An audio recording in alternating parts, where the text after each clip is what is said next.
കർമൂസ വെച്ചിട്ട് അതും ഇത് പൊട്ടിക്കണ സമയത്തൊക്കെ കേൾക്കണ ഒരു സൗണ്ട് ഉണ്ടല്ലോ, വല്ലാത്തൊരു സൗണ്ടാണ് കേട്ടോ. നിങ്ങൾ കണ്ടില്ലേ? അപ്പോൾ ഇതാ ഞാൻ ഒരു കഷ്ണം കർമൂസ നല്ലോണം തൊലിയൊക്കെ കളഞ്ഞ് കഴുകി വൃത്തിയാക്കിയിട്ട് ഇനിയിപ്പോൾ ഇത് നുറുക്കി ഒരുപാട് പണിയെടുക്കാനൊന്നുമില്ല. നമുക്ക് മിക്സിയിൽ ജാറിലിട്ടേണ്ട ഒരൊറ്റ കറക്കാട്ട് ചെയ്യാനുള്ളൂ.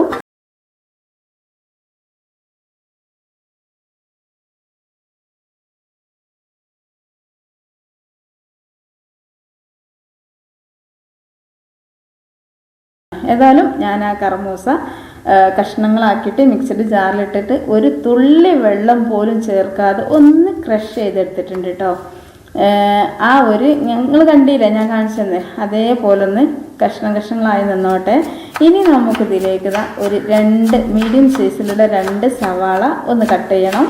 പിന്നെ അതുപോലെ തന്നെ 3 പച്ചമുളക് ഞാൻ എടുത്തിട്ടുണ്ട്. പക്ഷേ അത് കട്ട് ചെയ്യുമ്പോൾ നല്ല സ്മെല്ലൊക്കെ ഉണ്ടെങ്കിൽ നമ്മൾ അളവ് കുറക്കൂട്ടോ. ഒരുപാട് മുളക് ഇട്ടാൽ നല്ല രുചിയാണ്, പക്ഷേ പച്ചമുളക് കൂടുന്തോത്തോളം രസമാണെന്ന് പറഞ്ഞിട്ട് കാര്യമില്ല. എരിവ് കൂടി കഴിഞ്ഞാലോ എന്ന് വിചാരിച്ചിട്ട് ഞാൻ നോക്കും. നല്ല സ്മെല്ലൊക്കെ ഉണ്ടെങ്കിൽ അത് എരിവുള്ളതാണ്, അപ്പം ഞാൻ കുറക്കൂട്ടോ. ഞാൻ 3 എടുത്തുകണേ. പിന്നെ ഒരു ചെറിയൊരു കഷ്ണം ഇഞ്ചും ലേശം കറിവേപ്പിലയും, അത്ര സാധനങ്ങളെ നമുക്കിതിലേക്ക് വേണ്ടതുള്ളൂ. പിന്നെ കുറച്ചും കൂടെ പൊടികളൊക്കെ വേണം, അതൊക്കെ വേറെ. പക്ഷെ വെജിറ്റബിൾസ് എന്ന് പറഞ്ഞാൽ നമ്മളെ വീട്ടിൽ അടുക്കളയിൽ എപ്പോഴും ഉണ്ടാകുന്ന സാധനങ്ങളാണ് എടുക്കുന്നത്. അപ്പോൾ സവാള ഞാനിതാ ഇതുപോലെ ഒന്ന് ചെറുതായിട്ട് കട്ട് ചെയ്യണ്ടേ. നമ്മൾ നെയ്ച്ചോറും ബിരിയാണിയൊക്കെ ഉണ്ടാക്കാൻ വേണ്ടിയിട്ട് നീളത്തിൽ കട്ട് ചെയ്യൂലേ, പക്ഷെ അങ്ങനെ കട്ട് ചെയ്തതിന് ശേഷം വീണ്ടും ഒന്നും കൂടി നടുവിലൂടെയും സൈഡിലൂടെയും ഒക്കെ ഒന്ന് കട്ട് ചെയ്ത് ചെറിയ പീസസ് ആക്കിയിട്ട് എടുക്കുക കേട്ടോ. അതാണ് ഇതിൻ്റെ കറക്റ്റ്. ഇനിയിപ്പോൾ സവാള കൂടിയാൽ അത്രയും രുചി കൂടുകയുള്ളൂ. വേണമെങ്കിൽ 3 or 4 സവാള ഒക്കെ എടുക്കുക, നിങ്ങൾക്ക് കുറേ അളവ് കൂടി കിട്ടുകയും ചെയ്യും. അപ്പോൾ ഞാനിപ്പോൾ ഇവിടെ 2 എടുത്തിട്ടുള്ളൂ. അത് ചെറുതായിട്ടൊന്ന് കട്ട് ചെയ്തെടുക്കുന്നുണ്ട്. പിന്നെ സവാള കട്ട് ചെയ്യുമ്പോൾ നിങ്ങൾക്ക് കണ്ണിന്ന് വെള്ളം വരാതിരിക്കാൻ വേണ്ടിയിട്ട് കുറച്ച് സമയം ഒന്ന് വെള്ളത്തിലിട്ടാൽ മതി കേട്ടോ, തൊലിച്ചതിന് ശേഷം. അപ്പോൾ കണ്ണിന്ന് വെള്ളം വരുന്നതിനൊക്കെ ഒരു ഇതുണ്ടാവും, സമാധാനം ഉണ്ടാവും.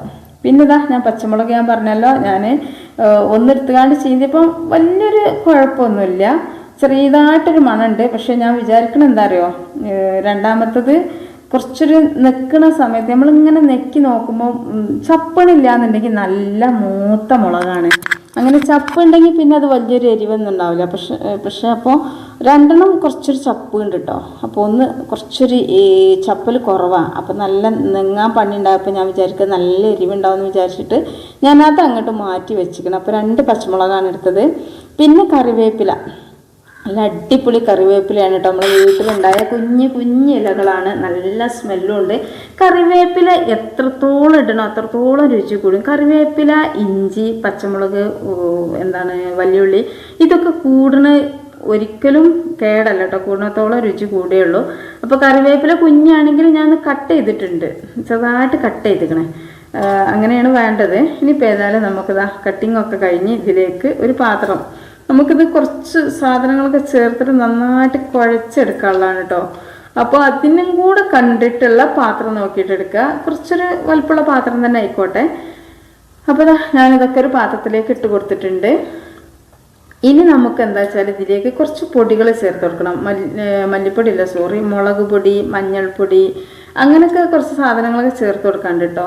അത് എപ്പോഴും നമ്മളെ വീട്ടിലുണ്ടാകുന്നതാണല്ലോ. ഏതൊരു കാര്യം നമ്മൾ ഒരു ചായൻ്റെ കടി ഉണ്ടാക്കണമെന്ന് കരുതുമ്പോഴും ഒരുപാട് ആളുകൾ പറഞ്ഞൊരു പ്രശ്നമാണ്, വീഡിയോ ഒക്കെ കാണും, പക്ഷെ വീഡിയോ കണ്ടിട്ട് ചെയ്യാൻ വേണ്ടി നോക്കുമ്പോൾ ആ വീഡിയോയിലുള്ള ഒരുവിധം സാധനങ്ങളൊന്നും വീട്ടിലുണ്ടാവില്ല. അങ്ങനായിട്ട് ആ ഒരു റെസിപ്പി ഒഴിവാക്കുന്നൊക്കെ. അപ്പം എന്നോട് തന്നെ കുറേ ആളുകൾ പറയുന്നുണ്ട്, മൈമൂൻ്റെ വീഡിയോ കാണുമ്പോൾ നമുക്ക് എപ്പോഴും വീട്ടിലുണ്ടാകുന്ന കാര്യങ്ങളൊക്കെ വെച്ചിട്ടാണ് ചെയ്യുക, നല്ല ഈസിയാണ് അങ്ങനെയൊക്കെ പറയും. അപ്പോൾ അതിനനുസരിച്ചിട്ട് ഞാൻ എൻ്റെ വീഡിയോ ചെയ്യാറും. അപ്പോൾ നമ്മളെ വീഡിയോ കണ്ടിട്ട് ആർക്കും പിന്നീട് അത് ഉണ്ടാക്കാൻ കഴിയൂല എന്ന് പറയില്ല. കാരണം ഇതാ ഞാൻ ആ പപ്പായ ചെറുതായി ക്രഷ് ചെയ്ത് തീക്കിട്ട് കൊടുത്തതിന് ശേഷം ഒരു 1/2 ടേബിൾ സ്പൂണോളം കാശ്മീരി മുളക് പൊടിയും 1/4 ടേബിൾ സ്പൂൺ മഞ്ഞൾപ്പൊടിയും ഒരു 1/4 ടേബിൾ സ്പൂണ് ചിക്കൻ മസാലയും കൂടി ഇട്ട് കൊടുത്തത് കേട്ടോ. ഇനിയിപ്പോൾ ചിക്കൻ മസാല ഇല്ലെങ്കിൽ നിങ്ങൾ കുരുമുളക് പൊടിയോ അതല്ലെങ്കിൽ കുറച്ച് ഗരം മസാലൻ്റെ പൗഡറോ ഇട്ട് കൊടുത്താൽ മതിയാവും. പിന്നെ ഇതാ ലേശം ഉപ്പ്, നമുക്ക് ആവശ്യത്തിനുള്ള ഉപ്പും കൂടെ ചേർത്തതിന് ശേഷം ഇതിലേക്ക് ഒരു 1/2 കപ്പ് കടലമാവ് ഇട്ട് കൊടുക്കുന്നുണ്ട് കേട്ടോ. ഇനിയിപ്പോൾ കടലമാവ് ഇപ്പോൾ എല്ലായിടത്തും എപ്പോഴും ഉണ്ടായിക്കൊള്ളണമെന്നില്ല. അങ്ങനത്തെ ഒരു 1/2 കപ്പ്, അതായത് ഒരു 1/2 ഗ്ലാസ് മൈദപ്പൊടി ചേർത്തെടുത്താലും മതി.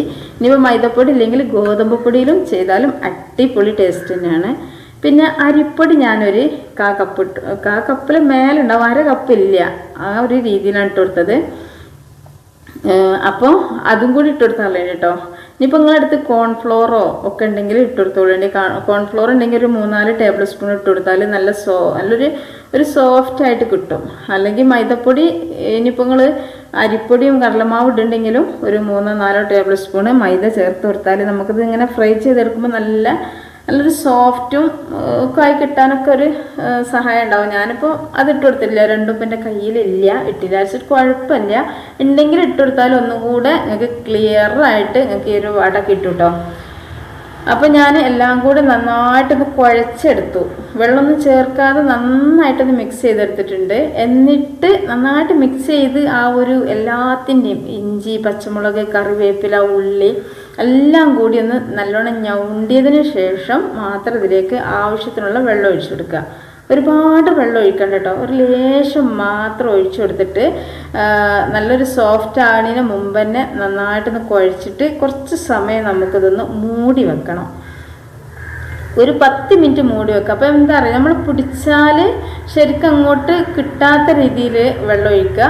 എന്നിട്ട് കുറച്ച് സമയം ഒന്ന് മൂടി വെച്ചാൽ ഒരു 10 മിനിറ്റൊക്കെ ആകുമ്പോഴേക്കും ഇതിനൊക്കെ വെള്ളം ഇറങ്ങി വന്നിട്ട് നമ്മൾ ഈ ഒരു മാവ് നല്ല സോഫ്റ്റായിട്ട് കിട്ടും കേട്ടോ. അപ്പോൾ അതിന് വേണ്ടിയിട്ട് നിങ്ങൾ ആദ്യമേ ഒരുപാട് വെള്ളം ഒഴിക്കരുത്, അത് നിങ്ങളോട് പ്രത്യേകം പറയാണ്.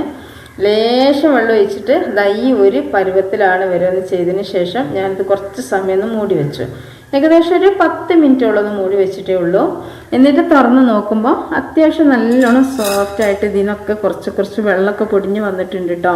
കാരണം ഉപ്പ്, അതുപോലെ തന്നെ ഇതുണ്ടല്ലോ ഉള്ളി, അതിനൊക്കെ കുറേശ്ശെ വെള്ളം ഇങ്ങനെ ഒലിക്കും. അപ്പോൾ അതൊക്കെ ഈ മാവിലേക്ക് എത്തല്ലേ. അപ്പോൾ അതുകൊണ്ട് തന്നെ വെള്ളം കുറച്ചതിന് ശേഷം കുറച്ചൊന്ന് വെയിറ്റ് ചെയ്താൽ നല്ലോണം കിട്ടും കേട്ടോ. ഇനി നമുക്ക് എന്ത് ചെയ്യാം, കൈയൊക്കെ ഒന്ന് കഴുകി കൈയൊക്കെ ചെറുതായിട്ടൊന്ന് നനച്ച് അതിൽ നിന്ന് അത്യാവശ്യം വലുപ്പമുള്ളങ്ങൾക്ക് വലിയ വട വേണമെങ്കിൽ വലിയ ബോൾ എടുക്കുക.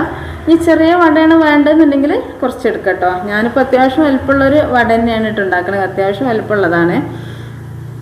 അങ്ങനെ കൈയൊന്ന് നനക്കണേ, 2 കൈയൊന്ന് നനക്കണം. എന്നിട്ട് കയ്യിൽ വെച്ചിട്ട് ഉരുട്ടിയതിന് ശേഷം ഒരു ഹോൾസ് ഉണ്ടാക്കി കൊടുത്തിട്ട് ഇതുപോലെ കുറച്ച് എണ്ണ മാത്രമേ ഞാൻ ഒഴിക്കണുള്ളൂ. ഒരുപാടൊന്നും ഒഴിക്കേണ്ട ആവശ്യമില്ല.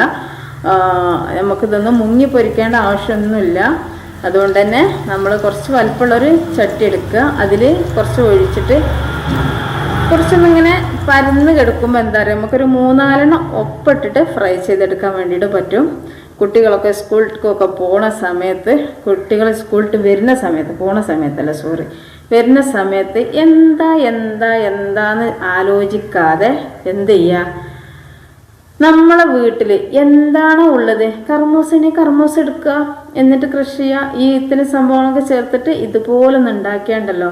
ഇനിയിപ്പോൾ നിങ്ങൾ കർമൂസ കൊണ്ട് കറിയൊക്കെ ഉണ്ടാക്കുമ്പോഴല്ലോ ഒരു കഷ്ണം മാറ്റി വെച്ചിട്ട് ഒന്ന് ചെയ്ത് നോക്കേണ്ടിട്ടോ. നല്ലൊരു, നമ്മൾ സാധാരണ ഉള്ളിവട ഉണ്ടാക്കണ പോലെയല്ല, ഇതിനൊരു വെറൈറ്റി രുചി തന്നെയാണ്. നമ്മൾ ഒരുവിധം ഉള്ളിവട, സമൂസ അങ്ങനത്തെ ഒക്കെ ഉണ്ടാക്കുമ്പോൾ വെറും ഉള്ളി, കടലമാവ് അതിൻ്റെയൊക്കെ ടേസ്റ്റ് ഇല്ലേ. പക്ഷെ ഇതിലൊരു പപ്പായൻ്റെ ടേസ്റ്റ് ഉണ്ടല്ലോ, അത് ഒരു വെറൈറ്റി ആയിട്ട് തന്നെ ഇതിൻ്റെ കൂടെ ആകുമ്പോൾ നമുക്ക് ഫീൽ ചെയ്യും കേട്ടോ. പിന്നെ തന്നെ ഒരുപാട് പണിയില്ലല്ലോ, വേഗം ചെയ്തെടുക്കാനും പറ്റും. ഇതുണ്ടല്ലോ, നമുക്കിതിന് കൂടെ ചട്നിയോ ചമ്മന്തിയോ ഒന്നും വേണ്ട, ഇത് മാത്രം മതി. നല്ല ചൂട് കട്ടൻ്റെ കൂടെ അങ്ങോട്ട് ഇനി ഉണ്ടോ ചോദിക്കും. അപ്പം അടിപൊളിയാണ്. പിന്നെ പറഞ്ഞാൽ ഇത് ലോ ഫ്ലെയിമിലൊന്നും ചെയ്യരുത് കേട്ടോ, ഹൈ ഫ്ലെയിമിൽ തന്നെ വെച്ചിട്ട് ഇട്ടോളി. ഹൈ ഫ്ലെയിമിൽ വെക്കുക. എന്നിട്ട് നല്ലോണം എണ്ണ ചൂട്, ഞാൻ ഓയിലാട്ടോ ഇത് പൊരിച്ചെടുക്കുന്നത്. വെളിച്ചെണ്ണയിൽ പൊരിക്കണേക്കാളും ഏറ്റവും നല്ലത് ഇതുപോലത്തെ ഒക്കെ ഉണ്ടാക്കാൻ വേണ്ടിയിട്ട് ഓയിലാണ്. നിങ്ങൾ കണ്ടില്ലേ ഞാൻ ചട്ടി പാർന്നത്, കുറച്ച് വറ്റിയിട്ട് തന്നെ ഇല്ല, കുറച്ച് ആദ്യമേ ഒഴിച്ചിട്ടുള്ളൂ. എന്നിട്ട് നമ്മളിതൊക്കെ ഉണ്ടാക്കിയിട്ടും ഒരിത്തിരി പോലും വറ്റിയിട്ടില്ല. കാരണം ഇത് എണ്ണ കുടിക്കുകയല്ല, കാരണം ഇതിന് അരിപ്പൊടി ചേർത്തുകൊണ്ടാണ്. എണ്ണ കുടിക്കണ ഒരു പരിപാടിയില്ല കേട്ടോ. അപ്പോൾ എല്ലാവർക്കും ഇത് ഉണ്ടാക്കും ചെയ്യാം, കഴിക്കുകയും ചെയ്യാം. വൈകുന്നേരം ആയാലും ഇനി രാവിലേക്കൊക്കെ ബ്രേക്ക്ഫാസ്റ്റ് ആയിട്ടൊക്കെ ഇത് ഉണ്ടാക്കട്ടോ. അപ്പോൾ ഇതുവരെ നിങ്ങൾ ഉണ്ടാക്കി നോക്കാത്ത കണ്ടോളി, ഞാൻ മുറിച്ച് കാണിച്ചു തന്നില്ലേ. കണ്ടില്ലേ? ഇതിപ്പോൾ നിങ്ങൾക്ക് ഞാൻ ആ മുറിക്കണ രീതി കാണുമ്പോൾ നിങ്ങൾക്ക് മനസ്സിലാവും. ഇത് ഉള്ളൊക്കെ നന്നായിട്ട് വെന്തിട്ടുണ്ട്, പുറംഭാഗമൊക്കെ നല്ല ക്രിസ്പിയാണ്, ഉള്ളിൽ നല്ലൊരു വെന്തിട്ടുള്ളൊരു സോഫ്റ്റാണ് എന്നൊക്കെ ഇത് കട്ട് ചെയ്യുമ്പോൾ തന്നെ നിങ്ങൾക്ക് മനസ്സിലാവുണ്ടാവും. അപ്പോൾ അതുകൊണ്ട് തന്നെ നമ്മളെ വീഡിയോക്ക് താഴെ ലൈക്ക് ചെയ്യാൻ മറന്നുപോലുണ്ടെങ്കിൽ ഈ ഒരു സമയത്തൊന്ന് ലൈക്ക് ചെയ്യുക. ഇൻഷാ അല്ലാഹ് അടുത്ത വീഡിയോ ആയിട്ട് വരാം. അസ്സലാമു അലൈക്കും വറഹ്മത്തുള്ളാഹി.